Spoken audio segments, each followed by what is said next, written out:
At the turn of the 20th century in Dayton, Ohio, Hawthorne Street looked much as it does today.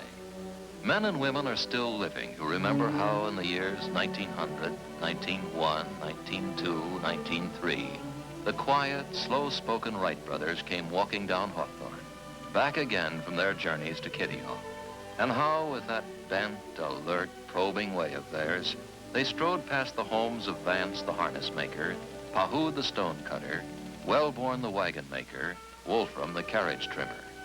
Year after year, they came quietly home to number 7 Hawthorne Street.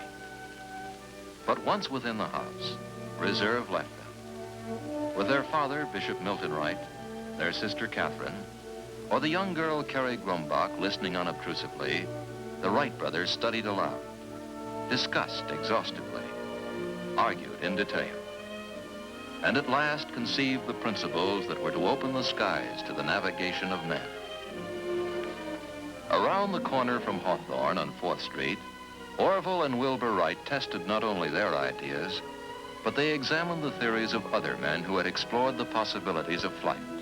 Cayley, Lilienthal, Chanute, Langley. The Wrights devised methods of measuring the accuracy of aeronautical theories, including their own. The home was their discussion hall, the shop, their laboratory. Both today are gone from Dayton, moved as monuments to the Wright memory to the museum at Greenfield Village in Dearborn. Discussion hall, laboratory, and testing devices such as their first wind tunnel had their place. But the Wrights at once had recognized an axiom of aviation that still endures. Proof must come in the air. On this windswept beach in 1900, 1901, and 1902, they tested gliders they had built. They taught themselves to be pilots of a high order. They were critical men, but at last, their 1902 model pleased them. They flew it farther and with better control than any other glider that man had ever devised. They came back from Kitty Hawk in 1902 with the knowledge that they had solved flight's paramount secret, control. And in the spring of 1903, they designed a 4-cylinder engine and fashioned 2 propellers. When they next went to Kitty Hawk, they flew. On December 17th, 1903, Orville and Wilbur Wright made man's first 4 controlled flights in a powered airplane. That day, they lifted the world into a new dimension.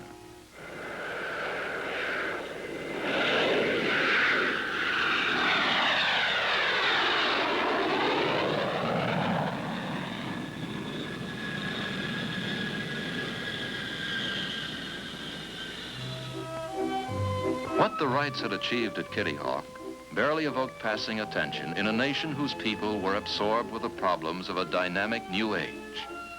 There were other less celestial wonders closer at hand. The automobile, the telephone, the motion picture.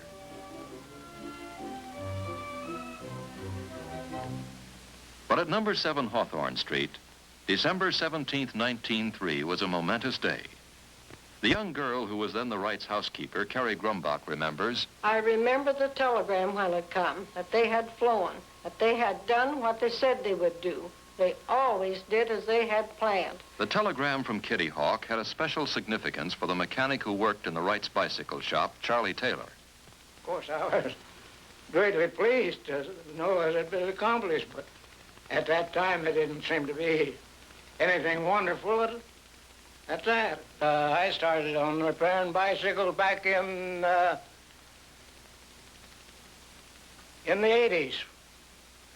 And then I later went to Dayton and built bicycles for the Stoddard Manufacturing Company. And they were just starting up in the bicycle business. Then I got acquainted with the Wrights and I built bicycles for them. I did all the repair work while they went down to Kitty Hawk to try out their gliders. Well, and all they needed was power to keep on flying. Why, then when we designed the motor, I made all the different parts in the motor. I even made the crankshaft. So I made it out of a solid block of steel, about 32 inches long, 6 inches wide, and 1 5/8 thick. cut it right out of the solid block by drilling holes and knocking out large pieces out of it, and then turning it up in the lathe. The motor itself, from the time I started till I had it ready for test, was 6 weeks. 50 years ago, I can remember as though it was yesterday almost. There was not a complete indifference to the Wrights' discovery. A small group of Americans were laboring to further the art. And in Europe, where the airplane's military potential was quickly realized, a fresh wave of enthusiasm for aviation followed the Wrights' success. In France, Blériot, Farman, and Briquet were flying airplanes of their own design. The Englishman Curie and the Brazilian Santos Dumont, most of whose experiments took place in France, also captured the imagination of Europe with successful flights. The Wrights had offered to demonstrate their airplane to the United States Army shortly after their first successful flights. The Army declined, preferring to develop its small fleet of balloons as an air arm. Oddly, it was a young balloonist lieutenant of the Army who finally was instrumental in obtaining a chance for the Wrights and their airplane, Frank P. Long. After 4 long years of failing to recognize the Wrights, finally, in December of 1907, the Board of Ordnance and Fortification granted an interview to Wilbur. At once, he inspired their confidence. This led to a contract in February of 1908 between the Wright brothers and the Signal Corps, in which they agreed to furnish an airplane that would fly 40 miles an hour, carry 2 persons, remain in the air for 1 hour, and, strange to relate, was to have some kind of a device by which, in case the motor stopped, it could be landed without crashing.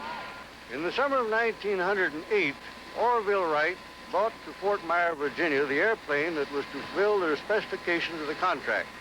Day after day, we watched him fly around and around the field in his tuning-up flights.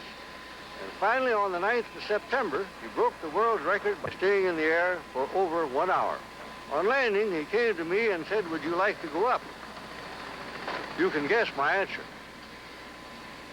And I made my first flight in an airplane that day with Orville Wright, 6 minutes and 40 seconds. Lieutenant Law became the first military officer ever to fly in an airplane. 8 days later, tragedy struck.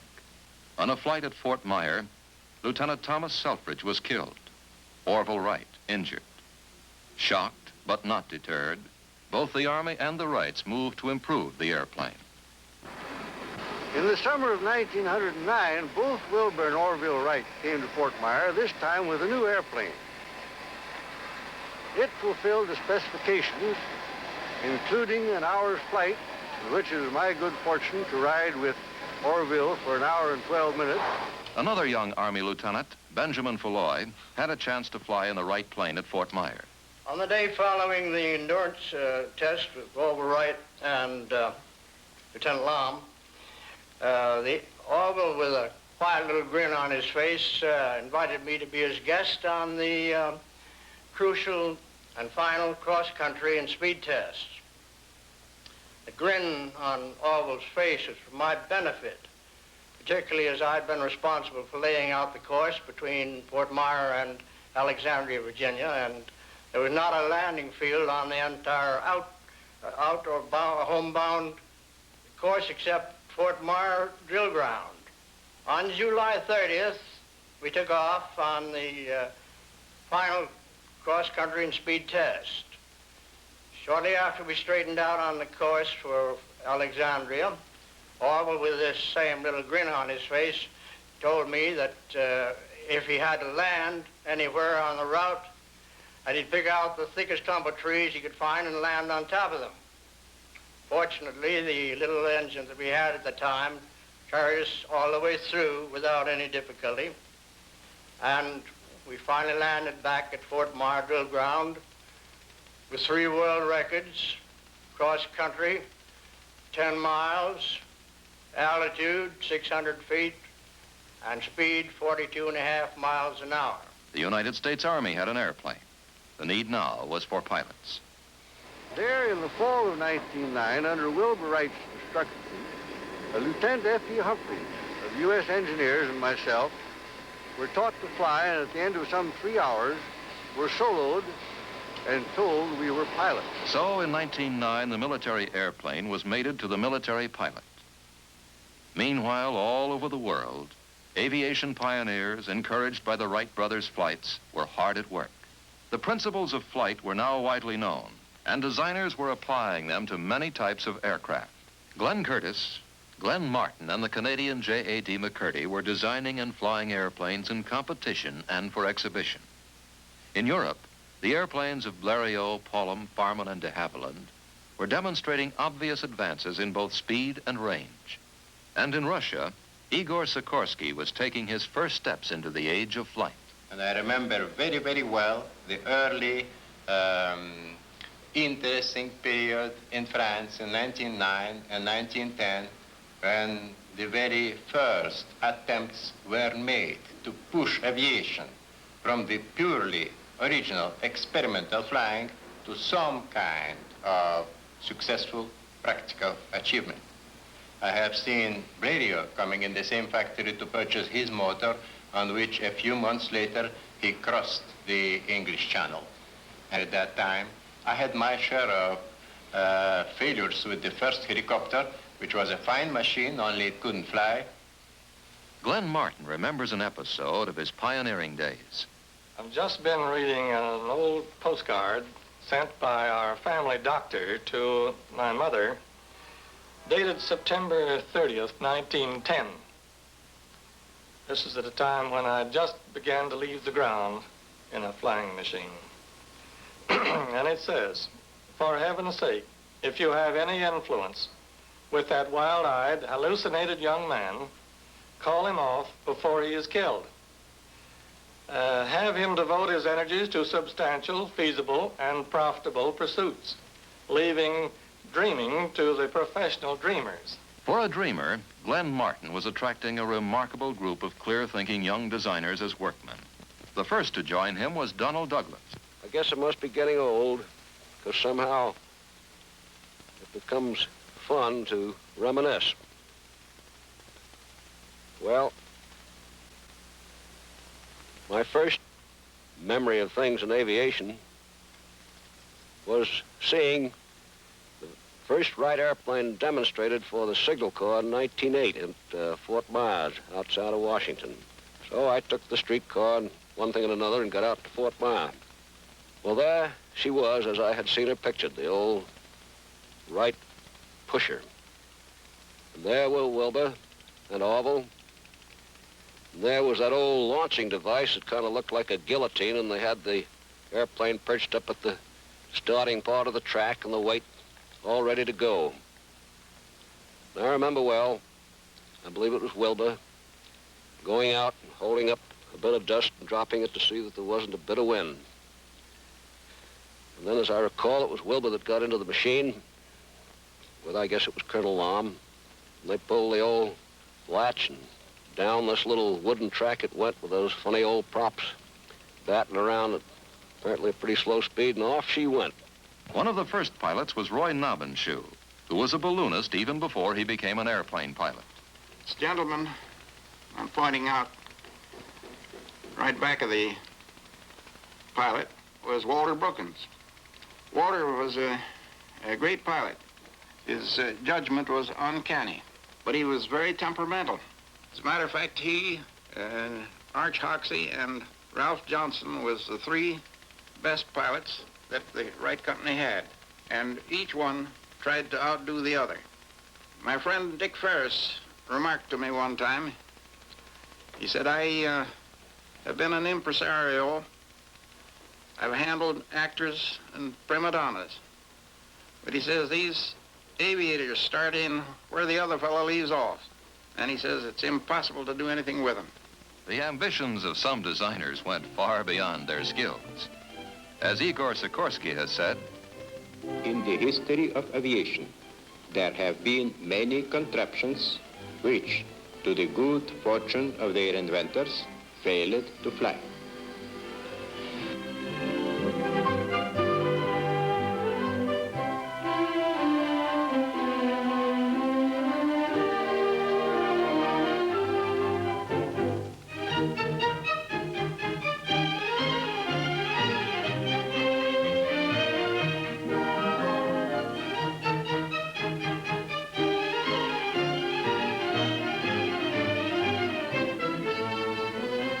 matters of a high skill sometimes were deadly serious in demonstrating the utility man could expect from the airplane. Lawrence Sperry, whose contributions to the aircraft instrument field were momentous, puts a pre-war aircraft through its paces.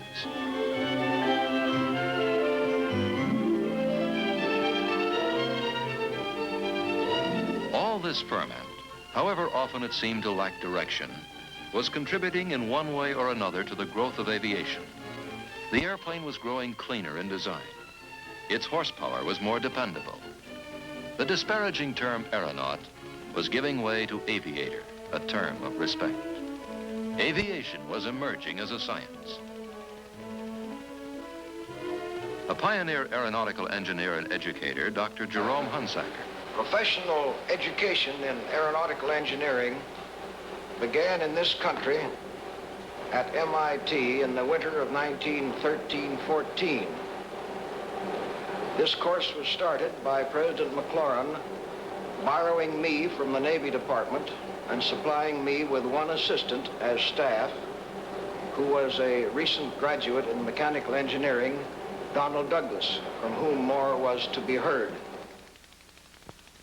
The pusher engine of early planes had been replaced by the tractor engine installations which allowed higher speeds. The Wrights were foreseeing these helpful aircraft devices, and other inventors such as Elmer Sperry were inventing and refining them. Here, a Curtiss seaplane flies with the early Sperry automatic pilot.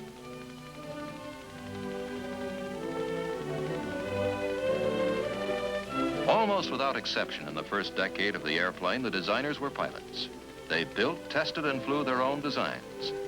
Wrights, Blériot, Santos Dumont, Curtiss, Rose, Sikorsky, de Havilland, and Martin.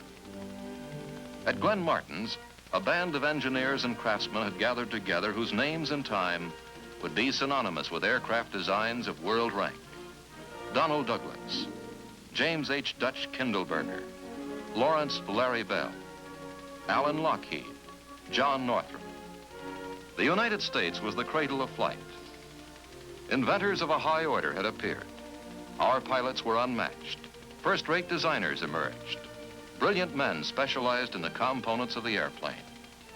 But as a pioneer who specialized in aircraft horsepower, Frederick B. Rentschler summarizes. Prior to World War I, our most important contribution to aviation was the flight of the Wright brothers.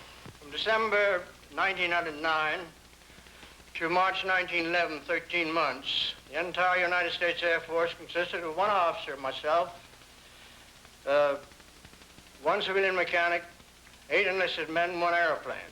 The government at that time wasn't very keen about turning money loose for flying. I had the great appropriation of $150 allotted to me to take care of the airplane for the entire year 1910. January 1910, Chief Signal Officer directed me to proceed to Fort Sam, Houston, Texas, to teach myself how to fly. On March 2nd, I made 4 flights, 3 good and 1 bad. The last one, I cracked up and put the plane in the shop for about 10 days. After each crack up, I used to sit down and try to puzzle out what had happened. Then I'd write to the Wright brothers and tell them all that I thought had happened. They'd proceed to write back and tell me what I ought to have done. In other words, I expect that I'm about the only man living today who learned to fly by correspondence.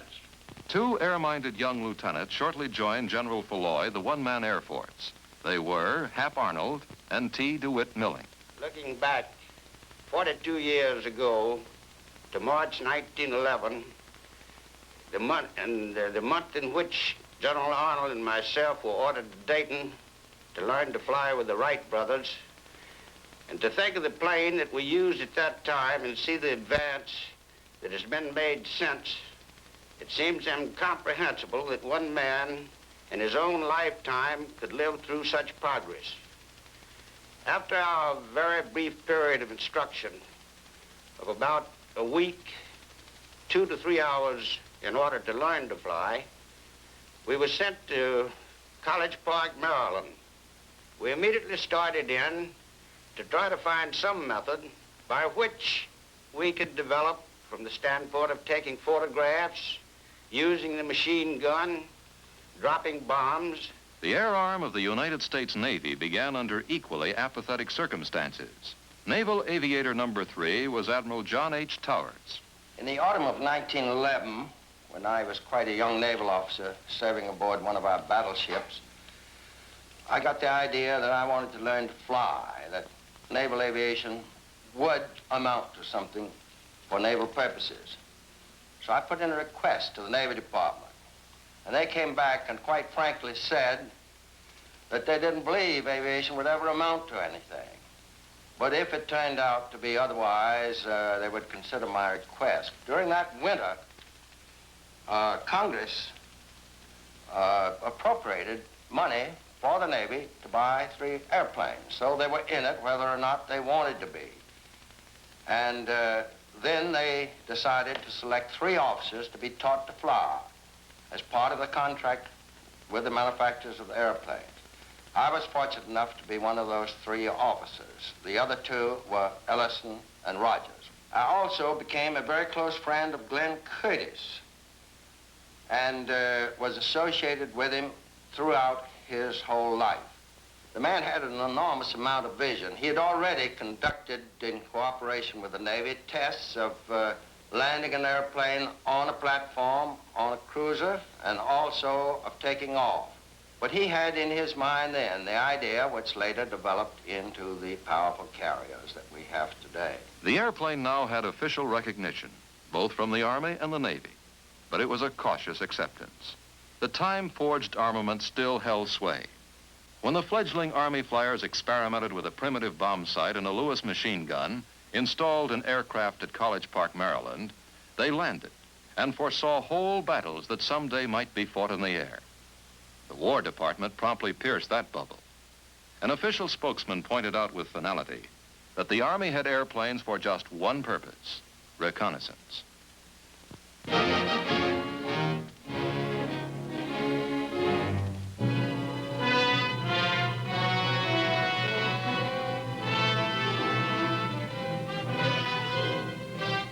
From a pistol shot at Sarajevo, the first of the great modern world wars exploded. And almost overnight, all of Europe was engulfed in conflict.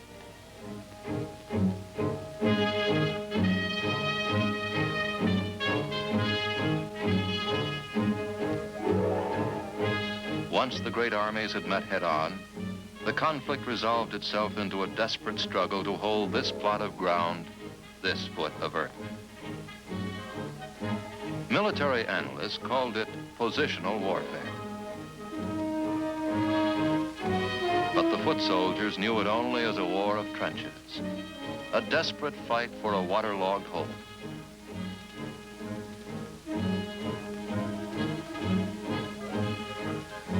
Automotive power began to supplement the feeding, supplying, and tending of troops burrowed in the earth. The tank made its combat appearance. But for many months, the First World War remained an earthbound conflict. The airplane was put to work just as the U.S. War Department spokesman had prophesied, as observation and scouting craft. The source of peril lay in the artillery, machine gun, and rifle fire, scourging the entrenched troops from across the wasted land. But in the air, Allied and German pilots often waved to each other as they passed on their observation missions. Then, instead of the courteous wave, the opposing pilots began exchanging pistol fire. Presently, the first crudely mounted machine guns appeared. Now, the frantic race of inventing, improvising, adapting, and refining aircraft equipment began. Quickly, the Germans countered the hand-operated machine gun by installing upon their aircraft the invention of Tony Fokker, a machine gun synchronized to fire through the aircraft propeller. A paramount lesson that the Allies were to remember a generation later was being learned in air warfare for the first time. No design capable of still further development could be frozen.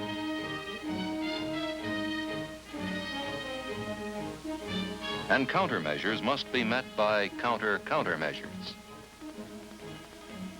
It was becoming clear that no nation or race had a corner on inventive skill. While the single-engined airplane had been engrossing most designers, in Russia, Igor Sikorsky... In 1912, I decided that the time came to build a large machine with several motors. At that time, I was certain already that the future of aviation will be connected with fairly large aircraft, that the closed cabin with its comfort, protection from wind and so forth represent a must. In 13, I completed my first four-motored airplane, the Grand.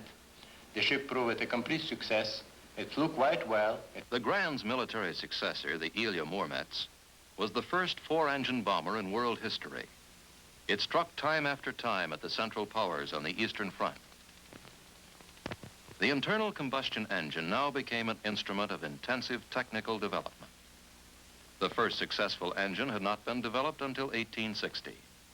One of the world's foremost engine designers, Leonard S. Hobbs, recollects its history. It starts out actually with a little-known Frenchman by the name of Lenoir, who has never gotten the credit he deserved. He built and actually marketed the first internal combustion engine, and it was from his engine that the Wright brothers were able to build one. Of course, the early pre-war power plants are fairly well known, the Anzanis and the Curtiss OXs. The First World War did mark a great advance in power plants. First, there were the rotaries, the Clergets, the Nomrones. Then there was the Renault engine, which was a very good French engine. The British RAF engines. Toward the end of the war came the very beginning of what I think is the modern engine. First, there was the Hispano Suiza with its solid block and a valve arrangement which is standard in a lot of engines to this day. Also, out of the First World War came a remarkable German effort, the BMW.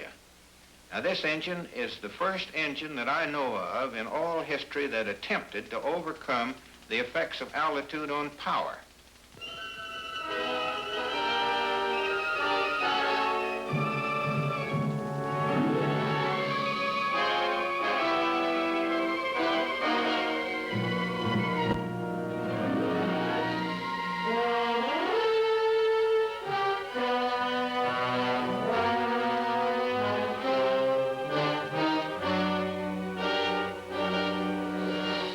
Into a conflict in which European antagonists had been tempered by 3 years of savage battle, whose equipment had been perfected by the necessity of survival without regard to cost, the United States now plunged. It was the world's 14th ranking air power, with only 28 airplanes, 65 pilots, supplemented by 50 flying students. Its Navy combat air arm was even smaller. Its industry lacked integration. The nation that had allotted Benny Falloy $150 in 1910 for maintenance of that year's Air Force promptly voted $600 million to fulfill a plea by the Allies to have 5,000 airplanes and 4,500 pilots on the Western Front by the spring of 1918. When we entered the war, the country knew that the United States already had an industrial capacity double that of Great Britain, France, and Germany combined. We quickly realized that to supplement the meager aeronautical developments resulting from years of federal indifference to air power, we had to obtain licenses for the production of proved British and French airplanes and aircraft engines in our new factories. Our national mistake was the assumption that an instrument as dynamic as the airplane could be designed, tested, and developed overnight. Thousands of rookie pilots training in the United States and in England and France had an inspiring example of American air combat performance through the brilliant exploits of the Lafayette Escadrille, a team of American volunteers who had joined the Allied cause in 1916. But American performance had its hours of frustration. One of the first young pilots to see action in France with the 1st Aero Squadron was Oliver P. Eccles. We'd been equipped with a new type of French airplane with a new and very much improved engines. These airplanes were assigned to us. The squadron had the strength of 18 airplanes, and we were assigned the mission of supporting one of the American divisions one afternoon in the attack. Our airplanes took off 18 strong. During the afternoon, all of the airplanes force landed from engine failure. Fortunately, none of them behind the enemy line. But out of the 18 airplanes that went out, none of them got back. The pilots of World War I made the term dogfight synonymous with their work. America's top ace, Captain Eddie Rickenbacker of the famed 94th Hat-in-Ring Squadron, reflects on the different approaches to combat of the pilots of World War I and the pilots of today. That individualism was possible because the planes were much slower. You'd stay in maneuver. Whereas today, it's impossible because of the tremendous speed, the difference of 100 miles an hour and 600 or 700 miles an hour. We had 150 horsepower. Today, if they haven't got 5,000 or 6,000 horsepower, it's no good. We had two little pop guns, 30 caliber, that would shoot sometimes 450 rounds a minute. Today, they've got 6 and 8 50 caliber guns that'll shoot 1,000 rounds a minute with a couple of cannon thrown in, 20 millimeter or 37 millimeter cannon, and then maybe a half a dozen or a dozen rockets that have terrific destructive power, all of which means that today the time element is so limited for a pilot in combat with an enemy that it's a matter of a fraction of a second. Today is a cockpit full of instruments and gadgets. It's pressurized, it's air-conditioned. We had a gasoline gauge, an oil gauge. We had a tachometer or a revolution counter. Sometimes it worked, sometimes it didn't. And the fourth instrument was an altimeter that we could never rely on. The Navy's pre-war requests for funds to build up its air arm had been denied, and only a skeleton Naval Air Force existed. A naval officer whose career has bridged 2 wars in aeronautics, Admiral DeWitt C. Ramsey. From the outset, the Navy's problem has been to bring aircraft into the mobile operating forces of the fleet. We may say that this had its start in World War I and the post-World War I period, when kite balloons were used from battleships and auxiliaries for gunfire spotting and tactical reconnaissance. The equipment was very cumbersome, and as hydrogen was used as the lifting gas for the balloons, we found that it was not a satisfactory measure of doing a naval job. So they were abandoned after a relatively short trial.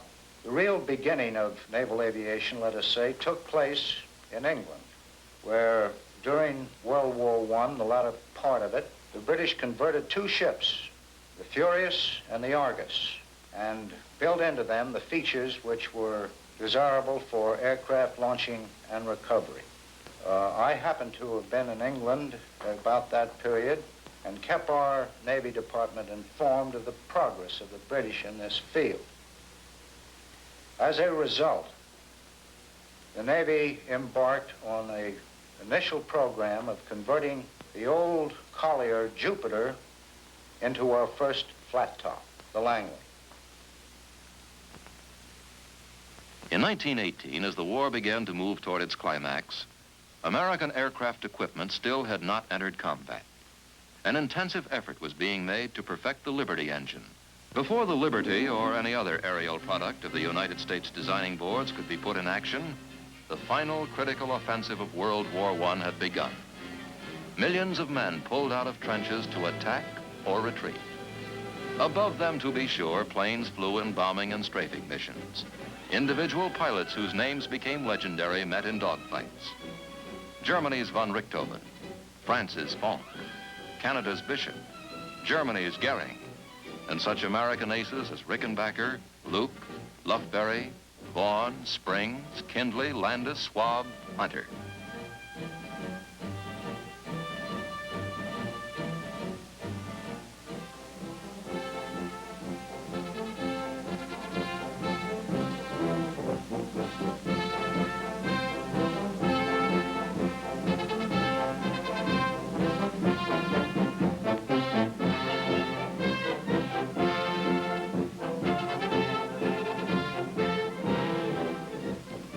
retrospect, it might be said that aviation itself has served a very small part in the result of the World War I conflict. However, it did prove itself.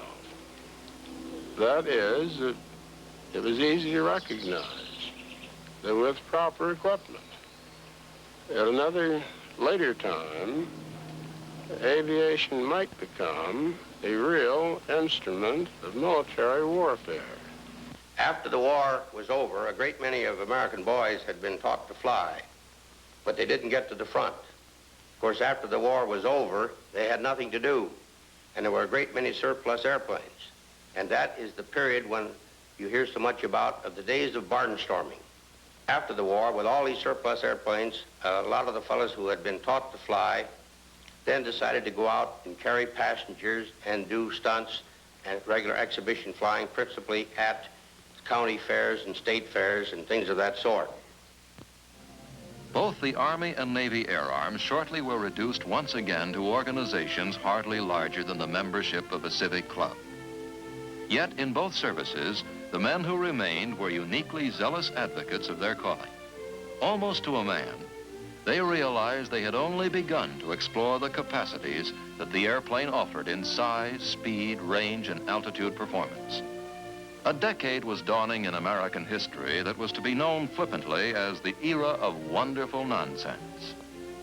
Beneath its surface corruption, its wild enthusiasms, and its extravagant posturing, history now has found that it was a time in which men in many fields of the arts and sciences were employing immense physical energy to attain goals of a sober worth. Aviation had its share of such men. The accomplishments of the 20s were presaged in 1919 by man's first flight across the Atlantic Ocean. The NC-4, a large flying boat whose development had begun during the war, was chosen, as the Navy's pioneer pilot Admiral Towers points out, for the ambitious task. When the war was over, the first one was just about completed. So I proposed to the Navy Department that we go ahead the following spring and with as many of these aircraft as could be built by that time, that the Navy undertake to be the first to fly the Atlantic. Luckily for me, I was selected to command that expedition. It's all history now. 2 of the 3 airplanes landing at sea in very rough water were so damaged they couldn't make it, but the NC-4 made it from Newfoundland to the Azores to Lisbon. Army pilots already had inaugurated airmail service on May 15, 1918, a service that had been under discussion since 1910. William Boeing, who had entered aviation in 1916, was instrumental in starting the first international airmail service on the North American continent. In 1919, Eddie Hubbard and I took a flight up to Vancouver, BC. On our return trip, the postmaster at Vancouver handed us a mail sack for delivery to the postmaster at Seattle. This was the first international mail ever carried by plane into the United States. What real utilities the airplane actually offered were overshadowed in the public eye by its use as a spectacular stunting device throughout the pastures and primitive flying fields of the country. The Jenny could be bought for as little as $50, and men who had flying in their blood preferred to scramble for the few dollars they could make risking their lives in exhibition flying rather than seeking out pedestrian jobs. As one of them, Dick Depew, cheerfully said, "The greatest hazard in flying is the risk of starving to death." Abruptly, the country's attention concentrated on a single man with a single theme. Brigadier General William Mitchell, who had had a distinguished war record, argued that the Mahan doctrine of sea power had been outmoded by the airplane and pleaded for a separate national air arm. He contended, in seeking a $60 million appropriation for Army air services, or about half the cost of a single battleship, that the United States could begin developing an air force which could hold mastery of both the air and the seas. Larry Bell was still with Glenn Martin when, That resulted in Congress bringing about a test wherein one of the targets that we were supposed to sink or try to sink was the famous Osterfriesland, the pride of the German Navy, which we had captured. This ship was anchored about 100 miles offshore, and 6 of the Martin bombers went out, each carrying a 2,000-pound bomb. They paraded over the battleship, and they dropped the 6 bombs, and only one hit it, and that was by mistake. The rest were timed to detonate at 100 feet below the surface, and it practically exploded the Osterfriesland. At least it ripped the bottom of the ship from bow to stern, and the ship sank in 4 minutes. The Navy had already begun systematically to broaden the scope of its Bureau of Aeronautics. Many of its men, whose views of the need for air power were not as vehement as Billy Mitchell's, nevertheless already had envisioned carriers as the heart of future striking forces. Admiral Ramsey was the navigator of the Navy's first flat top, the Langley. The Langley had at best 14 knots maximum speed, and that's all the wind speed she could generate and manufacture, so we had to wait for adequate wind conditions to perform flight operations. The nation's first large aircraft carriers, the Saratoga and the Lexington, were designed and were being built. These great ships, developing approximately 180,000 horsepower, manufactured all of the wind that was needed in the absence of a surface wind for flight operations. The nation accepted the airplane and tacitly agreed with its advocates, but there was still no federal provision for long-range planning and procurement. Nevertheless, a corps of designers and manufacturers stayed with the business. In the ceaseless drive to attain longer range and more reliable performance, the airplane, its engine, its components, and its instruments steadily were growing more complex. But the primary goal was speed. Roscoe Turner. I have maintained ever since that I've been flying that there's only one reason for flying, and that is speed. It's 1910 Curtiss, 49 miles an hour. 1910 White, 61 miles an hour. 1911 Wyman, 78 miles an hour. 1920 Moseley, 156 miles an hour. Maughan in 1922, 206 miles an hour. And 1925 Doolittle, 232 miles an hour. Jimmy Doolittle, a held-for-leather pilot, whose own cold judgment was that he was essentially a technician. These record flights have a very real meaning. Competition has perhaps always been the greatest stimulus to improvement. And out of this competition came improvements that were improvements in the performance of aircraft and the safety of aircraft, and those improvements were immediately applicable to the military and indirectly applicable to commercial aviation. The ferment of the early 20s brought forth men who combined technical gifts with a skill of organization. A few such men, like Chance Vaught, had formed their own companies and built successful airplanes. Others had served their apprenticeship with aviation's early pioneers, but now they were branching out on their own. Dutch Kindleberger recollects a small episode that launched an enduring company. Even in the 35 years that I've been messing with it myself, there have been vast changes, particularly technically. I can remember very distinctly when, at the Martin Company in 1920, Don Douglas, who was then the chief engineer, left to come out to California to start his own business.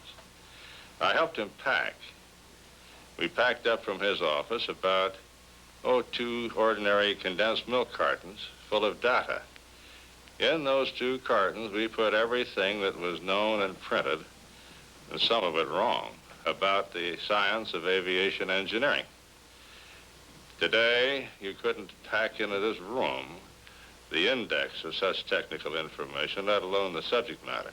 The machine began to get complicated, and from there on came the specialists. A great many great men have contributed to aviation purely as specialists. Sperry, one of the greatest. Colonel Clark, who devised one of the first good airfoils. Sam Herron came along on his cylinders and his fuel and then Frank Mock with his carburation devices and later fuel injection. Frank Caldwell with his propeller. Our earliest propellers were all wooden propellers, but they had several shortcomings. They were subject to atmospheric troubles, and they twisted out of shape in various climates. And they were also quite thick, so that at the high speed at which propeller tips operated, they were losing efficiency. One of the things which we did to overcome this was to develop a metal propeller, which first was a drop-forged aluminum alloy blade. Being very much thinner than the wooden ones, the efficiency was maintained in better condition, and also they were quite stable in various atmospheric conditions. Sam Harron began working on aircraft engines as early as 1909 and shortly went to the Royal Aircraft Factory in England. I came to this country in 1921, and for the next 5 years was engaged in air-cooled cylinder development. It was really the air-cooled engine that made fuel development so necessary. The first move was to put tetraethyl lead in the existing gasoline.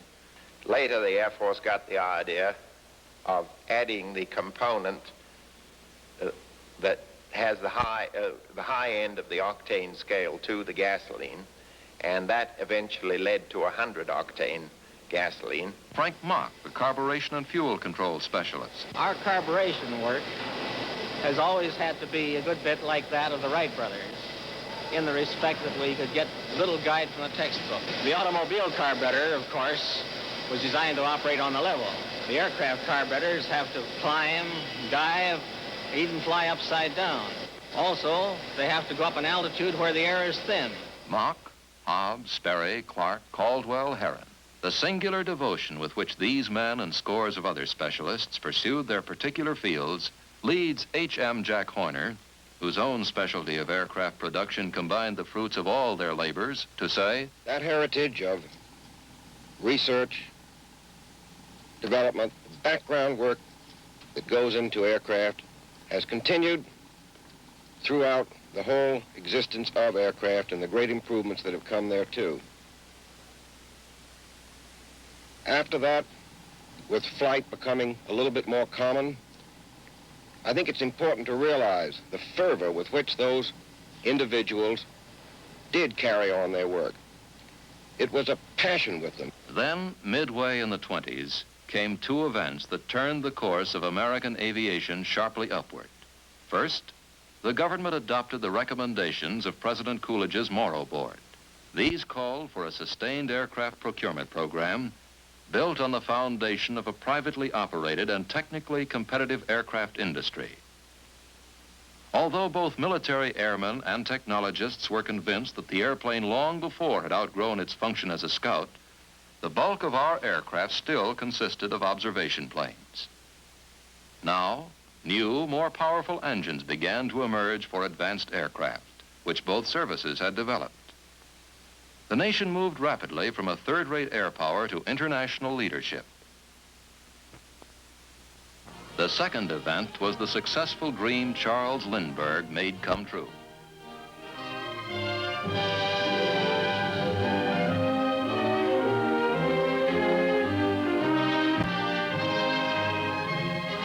In his single-engine Ryan monoplane, Lindbergh had flown the Atlantic non-stop to Paris.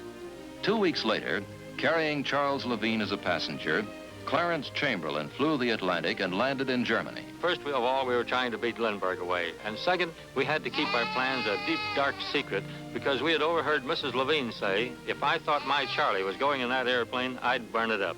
We finally got away about 6 o'clock in the morning on the 4th of June, 1927. The first 1,000 miles to Newfoundland was through with good weather. The only trouble was we had headwinds. And our tests on Long Island showed that we could fly for 40 hours at 100 miles an hour. Well, on the flight up to Newfoundland, we were only making 70 miles an hour. And 70 miles an hour for 40 hours is 2,800 miles. It was 3,200 to land on the other side, leaving the last 400 to swim. Well, fortunately, the wind shifted after we left Newfoundland, and as you see, we made it. Lindbergh's lonely adventure gripped the imagination of the world as one of man's most dramatic achievements. The nation turned from its casual cynicism to make the shy young pilot, together with the airplane, a shining symbol of the horizon still beckoning for conquest.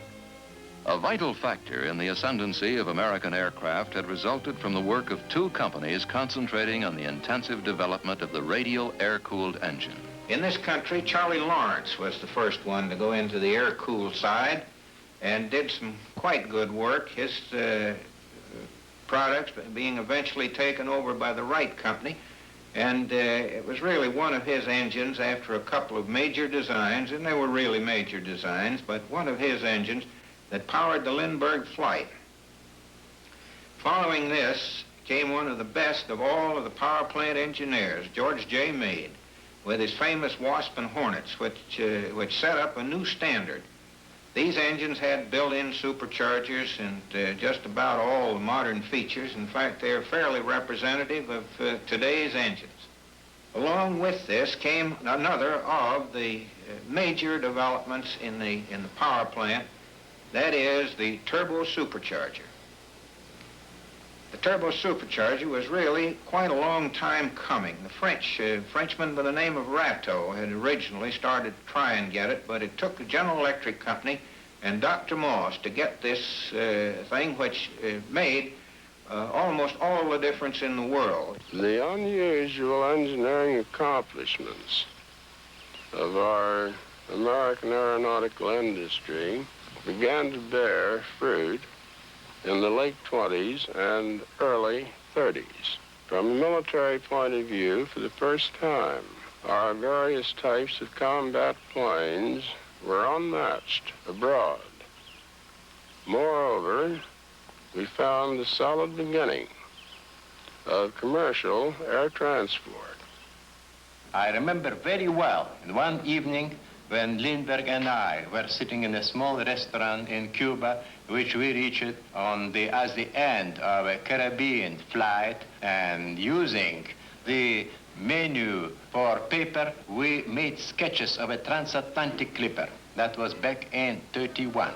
A few years later, the transatlantic clippers have been produced, created, proved success, and as at present, we know that transoceanic flying is perfect routine, perfectly self-evident part of our modern life. Jimmy Doolittle pioneered transcontinental non-stop flights. In 1922, I flew from Pablo Beach, Florida, near Jacksonville, to San Diego, California, a distance of about 2,200 miles in 22 hours and 20 minutes.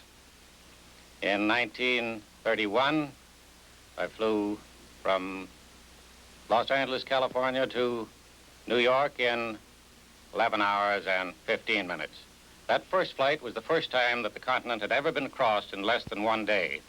The second flight was the first time it had ever been crossed in less than half a day. Meantime, the Army and the Navy air arms were making fast strides in developing aviation. They were flying farther, higher, and faster. The Air Corps was perfecting its concept of the bomber as a long-range strategic weapon. In its exercises, the Navy was demonstrating the soundness of the carrier task force. Individual officers were exploring the use of new instruments and accessories and testing new theories to determine aircraft reliability. Two famous Army pilots, Carl Toohey Spotts and Ira Aker, flew 7 days in 1929 without landing. The question mark flight was an endeavor to use refueling as a means of keeping the plane in the air for a long time. The driving inspiration behind it, I believe, was Ira Aker. On the course between San Diego and Burbank, we passed over the home of Mrs. Spott's father and mother. And every time we passed over, she would take my oldest daughter, who was then about 6 or 7, out to see us go overhead. And on the 5th or 6th day, she pointed us out to Taddy and said, "Taddy, there's your daddy up there. He's been up in the air for 5 or 6 days, for 5 days. Don't you think it's wonderful?"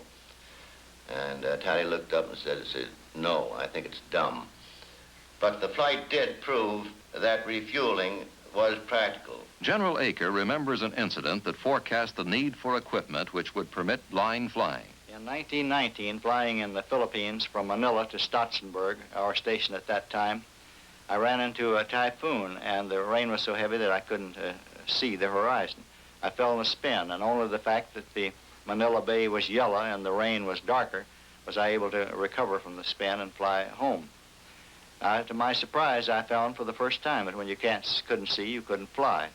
I described this to Lieutenant Longfellow, later General Longfellow in the Second World War, and we began some crude experiments by hanging a plumb bob down across the instrument board and by putting a carpenter's level on the longeron, and got so that with these two aids we could fly through cloud, through several thousand feet of cloud.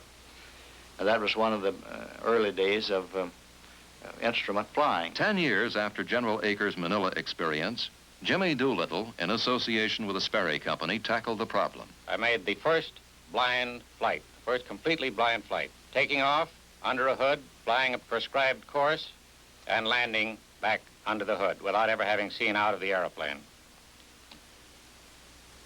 This doesn't sound very important now, but out of that came two instruments, the artificial horizon, the directional gyro, that are today standard equipment on every commercial airplane and every combat military airplane. The chain of development led back to General Aker. During the first transcontinental blind flight, Bill Kepner and I had a very practical but unexpected demonstration of the value of instrument flying. My ship was a P-12 with a hood over it, and a similar ship, a P-12, Bill followed behind as the safety pilot, so that he could tell me to turn right or left to avoid obstacles or other planes in flight. At one point, he was giving me rather repeated instructions, and I could tell by the water seeping under the cover that we were in a heavy rainstorm. Finally, he said, "Hold your present course steadily. I'm going to fly formation on you." In 4 or 5 minutes, he called on the radio again, and he said, "We've come through the storm now, and I can see again." During that period of time, you led us through because I couldn't see either. The Great Depression had come. The industry was hard hit, but nevertheless, new companies developed to meet the increasing complexity of the airplane and its growing use of metals, electronics, and automatic controls. Dutch Kindleberger departed from Douglas to take over North American. Companies were formed bearing the famous names Bell, Fairchild, Northrop, Beech, Cessna. A World War Navy pilot, Leroy Grumman, left civil engineering to enter aviation. We didn't get us an order. We finally ended up with the design of the first military fighter with retractable landing gear, for which we got a contract and which proved to be highly successful, having a speed far in excess of any current Army or Navy fighter of that time. A pioneer aviation journalist, Earl Findlay, once went to see the Wright brothers' contemporary, Thomas Edison. I asked if I could have a short interview with Mr. Edison. You had to get up awful close to him. He'd put his hand up like this, saying, Mr. Edison, what do you think of the airplane? Oh, airplane? And this is after he'd been talking to Farman all morning in the biplane. Never amount to a damn till they got to do it different. They have to have something like a hummingbird. Go up and go this way and come back this way, that way, this way, and come down, he said. Well, I tried it once. It ain't easy. And I got to doing something else. But somebody's going to do it. But that's remained the opposite side of speed, namely the aircraft that could fly with no speed at all, that could take off from any spot and would not be in need of an airport at all. The 30s also were the years in which each summer fierce competition was held to determine the best of the airplane breed. Proof of the individual airplanes, engines, and pilots came in the national air races. With thousands looking on, the legendary pilots raced. Doolittle, Hazlip, Turner, Whitman, Levere, Goulbach, Newman, Fuller, Jacqueline Cochran. And flyers still flew against the clock, across the continent, across the seas, and indeed around the world itself. Falcon, Post, Gatty, Byrd, Hughes, Amelia Earhart, and wrong way Corrigan. As the hour swung late in the 30s, the air races were curiously American. For in Europe and Asia, aviation was not a case of relatively puny efforts in some, such as America was providing, much of it from individual men and companies. Rather, the vast resources of powerful foreign nations now were thrown behind the construction of air forces designed to subdue the world or to defend against such aggression. In the United States, under the impact of a depression, Congress had scrapped the Morrow Board procurement plan and stopped providing appropriations for 1,800 military airplanes that had been scheduled. On New Year's Day, 1936, the Army Air Corps had only 300 planes fit for war duty. A year later, we had dropped to 6th place among powers in air combat strength, although our industry was judged to be technically at least 18 months ahead of foreign competition.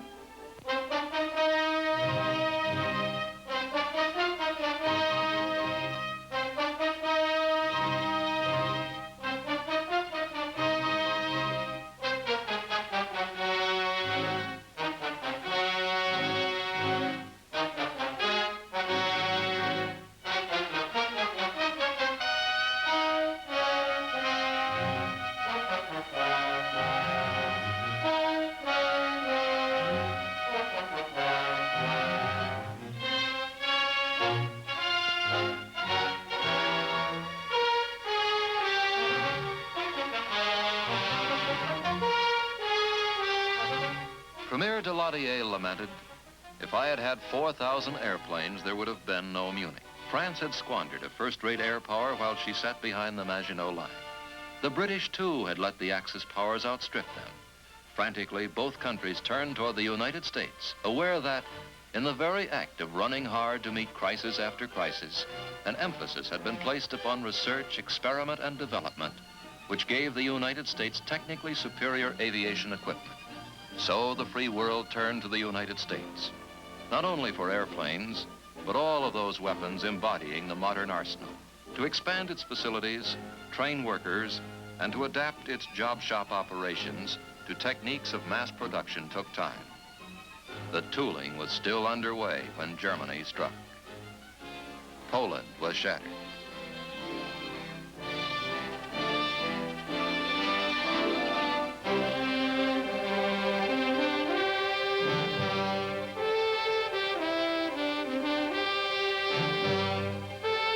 Holland and Belgium were overrun.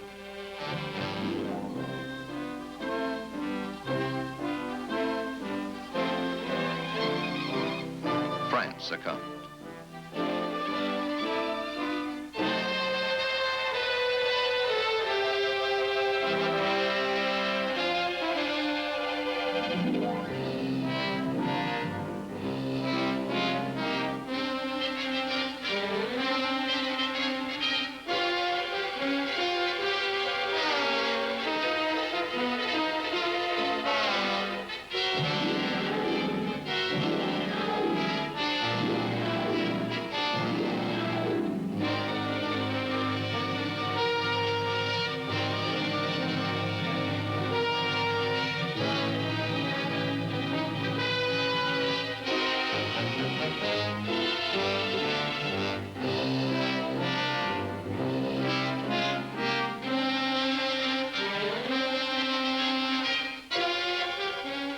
Gratitude of every home in our island, in our empire, and indeed throughout the world, except in the abodes of the guilty, goes out to the British airmen who, undaunted by odds, unwearied in their constant challenge of mortal danger, are turning the tide of war by their prowess and by their devotion.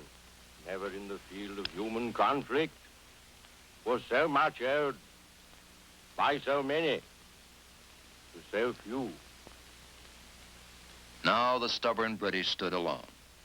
Over Poland, Holland, Belgium, and France, Germany's Luftwaffe had demonstrated that the airplane was a vital weapon of modern offensive war. In the skies above England, the Royal Air Force now demonstrated that the airplane was a vital instrument of modern defensive war. The struggle in Europe shook America. A month after Congress had received a bill providing only 61 combat airplanes for the Army Air Corps for the following year, President Roosevelt called for a long-range production program of 50,000 airplanes. America slowly mobilized its productive capacity. It began to draft its young men. It sought to train them with wooden guns, cardboard tanks, and mock airplanes until it could gear its productive capacity to build the real thing. The war spread. Germany seized Norway, turned on its momentary ally Russia, overran Greece, joined its partner Italy in Africa, and encouraged its Asiatic ally Japan.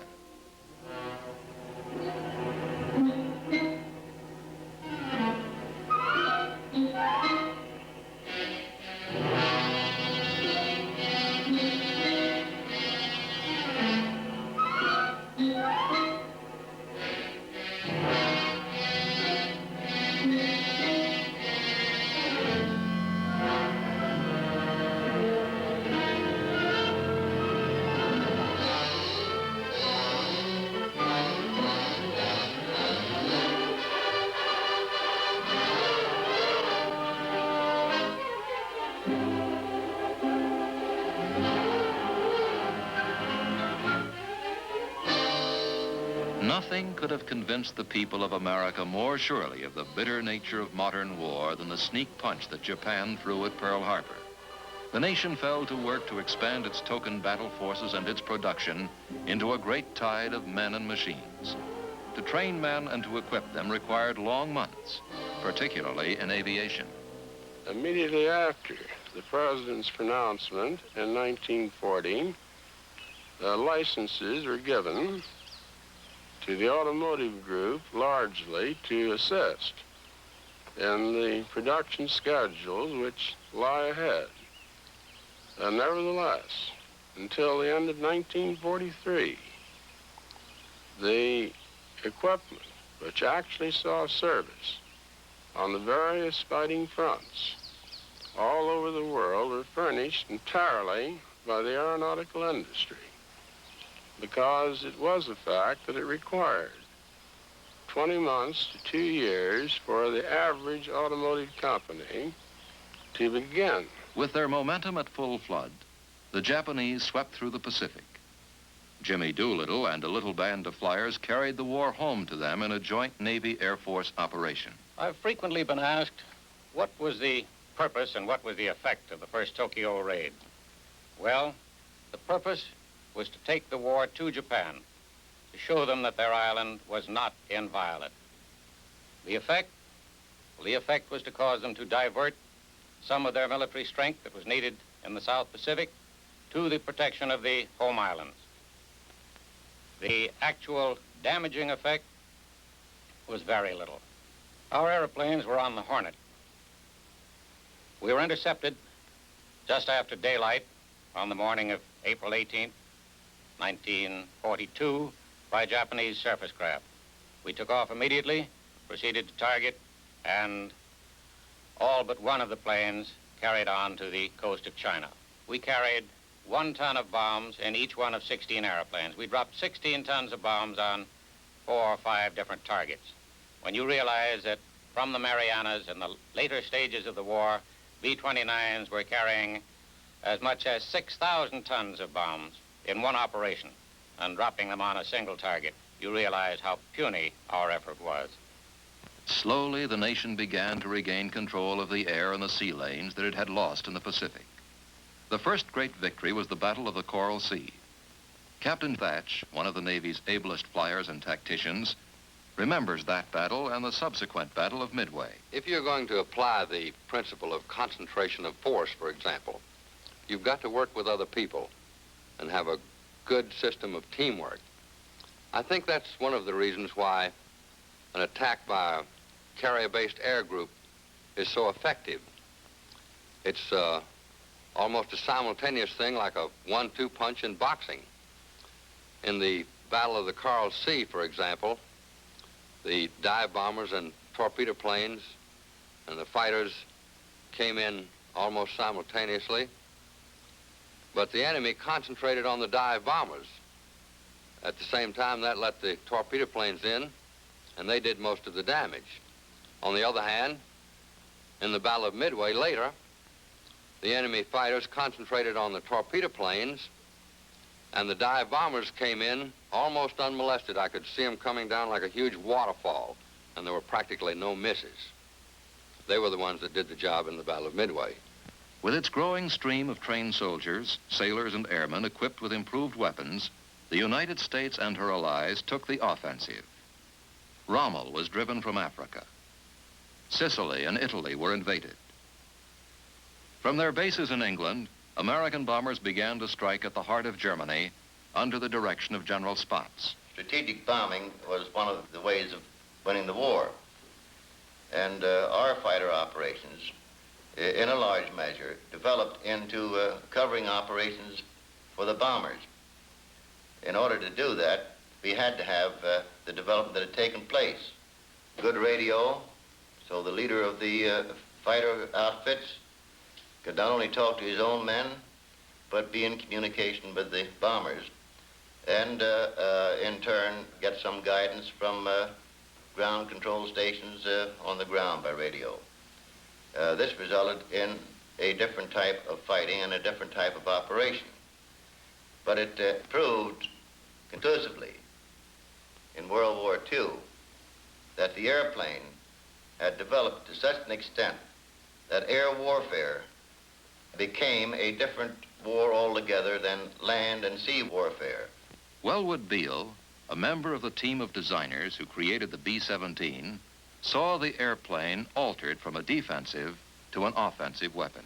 The conception of strategic air bombing was not fully developed at that point. Originally, for instance, the B-17 was built to protect our coast from an invading fleet, and hence it was called the Flying Fortress. But when we got to England, it was obvious that to use these bombers to the greatest advantage, that we would have to not only get the enemy's supply lines, but the places where he manufactured his military equipment. The British thought it would be easier to do it at night. They'd have much greater chance of success and would be less vulnerable to enemy fighters. And they called their bombing saturation bombing. They dropped large numbers of bombs on a large industrial area. The Americans, however, decided that with the B-17 and the B-24, that they could pinpoint a specific target. For instance, the ball bearing factory at Schweinfurt. They, in order to do the job properly, decided that it should be done at daytime, where their bomb sight was the most effective. Step by step, the Allies began sweeping back across the reaches of the Pacific.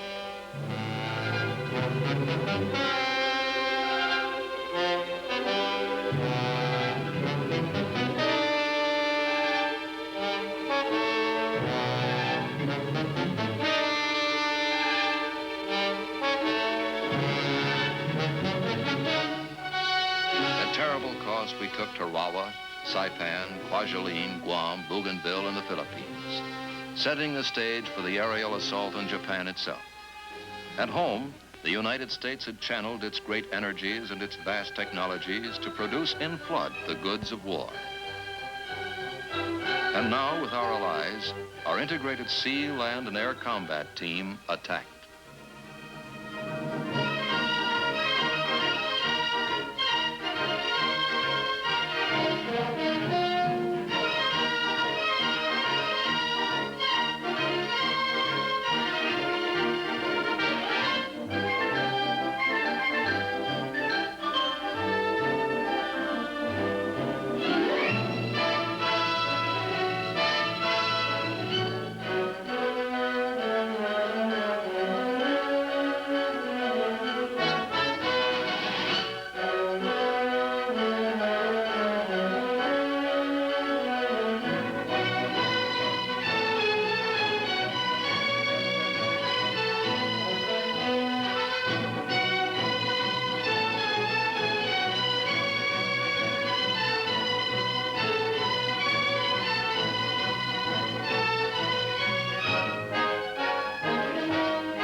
No one in aviation believes that aviation alone won the war. We do believe that the war might not have been won by ourselves and our allies, except that we had control of the air. The massive, intricate, highly trained combat team that America had put together at a stupendous cost dissolved almost overnight.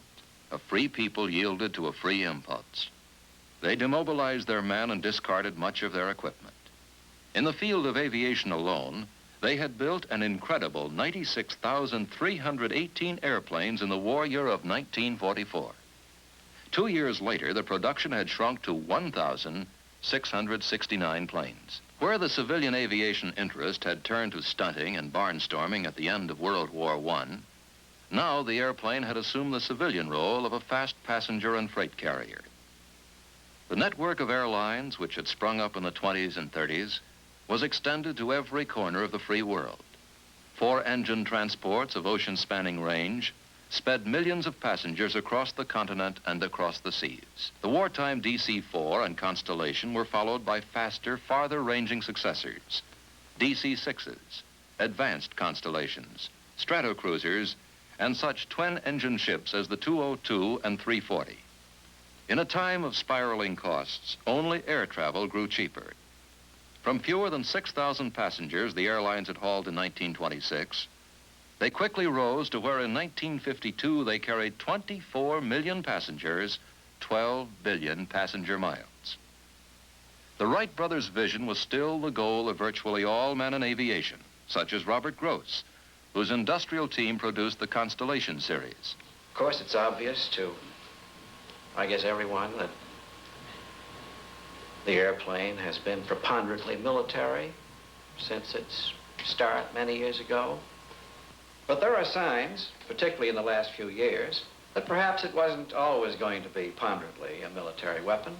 Man and science must go forward hand in hand. It can do a lot of things, this airplane. It can bring hundreds of millions of people throughout the world in intimate contact with one another. And contact with one another means understanding, and understanding in the end means peace. To Shannon and Tarrant with connections to Southern Europe, Africa, the Middle East, and Far East. Will all passengers kindly board their clipper through gate number 10? All aboard, please. In the war's closing hours, Germany had employed guided missiles brutally, but without decisive effect. Simultaneously, England and Germany had put a few airplanes in the air powered by a radical new type of engine, the jet turbine. The jet became really important in aviation. The accumulated engineering know-how that this country had built up with its piston engine equipment suddenly became very much less important. This event was really a great leveler in engineering background and potential for all countries. And we had to start over again to try to regain the supremacy which we had in World War II. In their march across Germany, Russia had seized Germany's military tools and designs and many of the engineers who were developing the jet. The Russians now increasingly saw the Allied victory in which they had been a partner as largely their own. The Western world was either bled white by the war or demobilized. Russia and its communist allies alone kept their armies intact. Their whole creed was one of force, and they began imposing that force on Poland, Bulgaria, Romania, and Czechoslovakia. Russia's abrupt belligerence forced this country's attention upon the air power we had let melt away. For the third time in little more than a generation, the nation set about building a modern air arm. This one to be shaped around the fantastic speeds the gas turbine engine provided. Then, in 1948, when the Russians sealed off the land corridors leading to western Berlin, the United States, England, and France countered with a famous Berlin airlift. From their bases outside the Iron Curtain, a steady stream of airplanes flew night and day, supplying West Berlin's 2 million residents with food, fuel, and medicine. Finally, the communists capitulated and reopened the land corridor. Then they sent their minions into war in Korea. There, the United Nations chose to stand and fight. It was a strange, bitter, circumscribed war. The Air Force's prime striking weapon, its Strategic Air Command, was ruled out of bounds. The first sustained jet combat in history took place in a quadrangle of sky up to 40,000 feet above the Earth, but always south of the Yalu River. Russia sent aloft a first-rate jet fighter, the MiG. Only the Air Force's Sabre from the United Nations array of fighter planes could match it. It was a war in which transport airplanes flew 7,000 miles to deliver materiel and to return sick and wounded men. And it was a war in which the helicopter, with its ability to fly standing still and land anywhere, did a multitude of jobs. Among them, transporting literally thousands of wounded from the battlefield to rear area hospitals for prompt surgical attention. Under the impact of Korea, the nation had begun again to turn out modern aircraft in quantities. Mundy Peel, the chairman of the Industries Association. That we as an aircraft industry are at the present time turning out about 14,000 airplanes. At the moment, we are a healthy industry. We have to pour back a tremendous amount of funds into research and development, funds that we earn when we make the airplanes. This is a very healthy thing. It creates competition. We want competition. Dutch Kindleberger, whose organization built the Sabre, pictures the sky 10 miles high as man flies at a speed approaching that of sound. Today, we're flying at very great speeds and at very high altitudes. As a matter of fact, up in the area at which a lot of the fighting is being done, around 50,000 feet, we have a different world. It's a thin, blue, dark blue air. The sun doesn't shine so brilliantly because there's nothing to reflect it. There's no plane of reference for the pilot, such as hills or clouds or sky. In such an atmosphere as this, even a bomber is hard to see. And the trouble that we are facing, the future, is not the sound barrier. We know how to fly through that now. The thing that is bothering everybody is the thermodynamic barrier. The air flowing over an airplane at these very high speeds by friction will heat up the surface of the airplane. As a matter of fact, if we go to Mach number 2, which is twice the speed of sound at sea level, the surface of the airplane will get hot very rapidly and will stabilize at about 500 degrees. Well, since ordinary aluminum alloy loses half its strength by 350 degrees, and that even titanium and steels begin to give trouble at 500 and 600 degrees, it's obvious that we are in a great deal of difficulty in the future. There also are many things like hydraulic fluid. We don't know how to make hydraulic fluid that won't boil away at this temperature. We don't know how to make packings that won't seize at this temperature, or bearings, or lubricants. In fact, if the bubble with which everybody is familiar gets soft and which lose its shape and disappear at 300 degrees. So we have ahead of us a great deal of research and a long, long time of trouble before we're going to be going anything like the speeds at which our magazine supplement writers seem to think we're ready for tomorrow. Modern test pilots who fly at sonic speeds and incredible altitudes take an equally factual view of their calling. Tex Johnston sums up his philosophy after putting the J-57-powered B-52 through its paces. After 12 years of testing, 10 years in the jet field, involving the first jet airplane to fly in this country, the P-59, the first rocket airplane to fly in the United States, the X-1, incidentally the first airplane to fly faster than the speed of sound, the B-47, the B-52, I believe all the more in the two old sayings. First, that one test flight is worth 1,000 expert opinions, and the other one for the flyboys, the altitude above you and runway behind you will never do you any good. Chuck Yeager, the first man to fly through the sonic barrier, and Bill Bridgman, a test pilot who has flown almost twice the speed of sound and has piloted a plane at an altitude of 79,000 feet, discussed their calling in language peculiarly their own. Certainly enjoyed the work. I think launching's the only safe way to get into that kind of flying. It's a heck of a lot safer than takeoffs, that's for sure. Yeah, and you burn so much fuel when you take off before you get up to the altitude where the airplane could drop you. And I personally think that's the most fun involved in a flight is when the guy cuts you loose. You're just hanging there for a minute, just like on a roller coaster. Yeah. You were pretty close to the stall, too, when you came out of there, weren't you? When yeah. You dropped out of 29? We stalled at around 240 indicated with the full fuel load. So one time, I remember Jack Ridley, we had a release failure, and he dropped me out at about 180 indicated, and I didn't know which end was up for a while.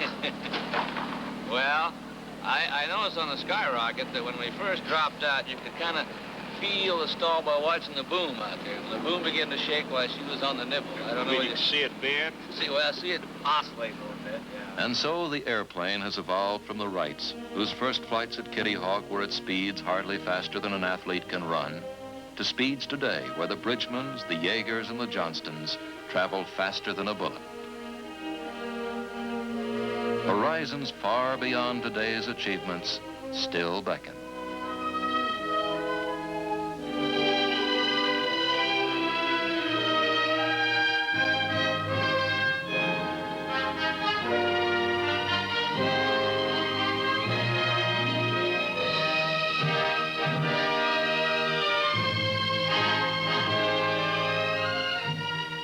Your name, sir? Frank P. Long. Have you flown before? Yes, I've flown before.